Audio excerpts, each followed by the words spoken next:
Anger means you are alive. That's a quote you won't see on Pinterest. It's not the kind of thing you'll find in pretty fonts over watercolored flowers, will you? I don't think so. What you will see are the easy ones, like just stay positive, look at the light, don't be angry, be happy.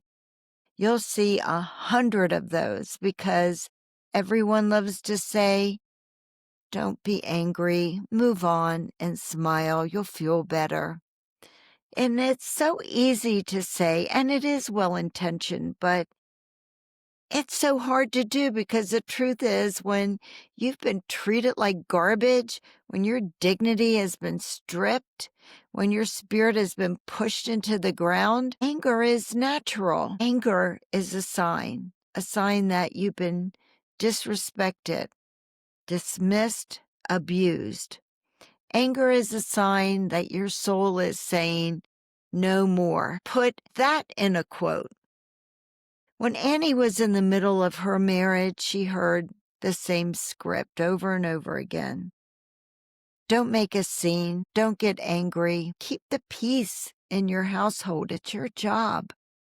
And she believed it because everyone around her told her that silence was her strength, that compliance was a virtue, that anger was failure. But behind closed doors, she was being torn down piece by piece. She remembers one night in particular. She had just cooked dinner.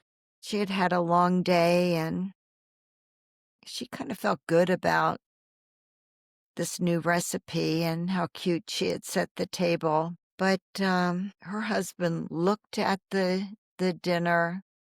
He didn't even taste it. You know what he said? That looks disgusting. And he had a smirk on his face when he said it.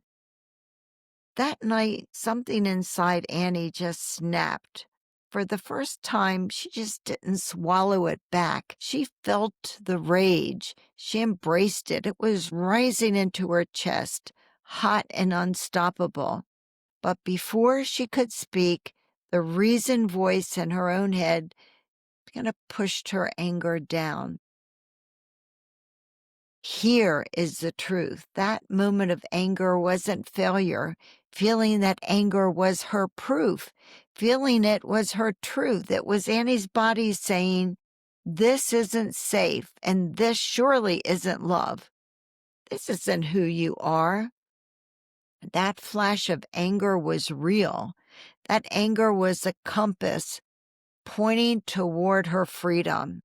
And I say, put that in a quote. I know you've heard it too. Stay positive, don't dwell, don't be angry, and I'm sure you've believed it, that if you're angry, you're weak. But let me flip the script.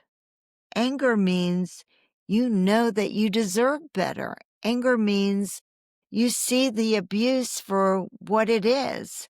Anger means you are waking up.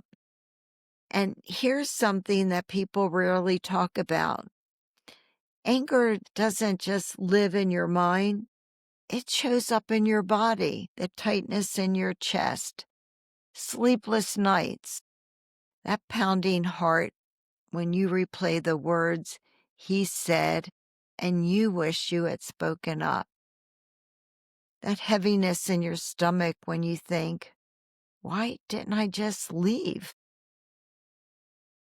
You know, we shame ourselves for having those feelings. We call it weakness. We call it failure, bitterness. But what if it's not? What if it's a sign?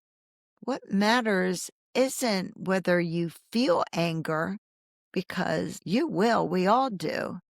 The real question is, what do you do with it?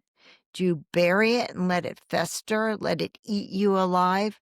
Or do you let it fuel you to set boundaries, to walk away, to rebuild a life you never thought you could have? Anger is not a dead end. Anger is a doorway. And I say, put that in a quote. This one's for the survivor who's been shamed for being angry, who's been told to smile. Just move on. Be grateful. I see you, I honor you, and I want you to hear me. Anger, it isn't weakness. It's not proof you failed. It's proof that you are still alive. It's proof you're human, and it's proof that you still believe, you still know that you deserve more. So when you feel that fire, don't run away from it. Don't shame yourself for it. Let it tell you the truth. Anger is not the end. It's the beginning. Put that in a quote. I'm Keil Hackley, attorney, author of the book Undercurrent, and your host here at the Are You Annie podcast. Annie's story is obviously the backbone of what we talk about here, but every time I sit down in this chair, I'm telling your story. I'm telling my story. I'm telling every survivor's story. And I want you to know I honor you and I honor your truth. You're not alone. And as always, please remember that you are stronger than you ever believed. You are a warrior against narcissistic abuse, and you are tenacious. And I know you're never going to give up on what you believe in and what's important to you. Until next time, promise me this, that you're going to take good care of yourself. Let me hear from you in the comments. Whatever it is, just let me know you're here, that you're watching, you're listening, because it motivates me to keep going.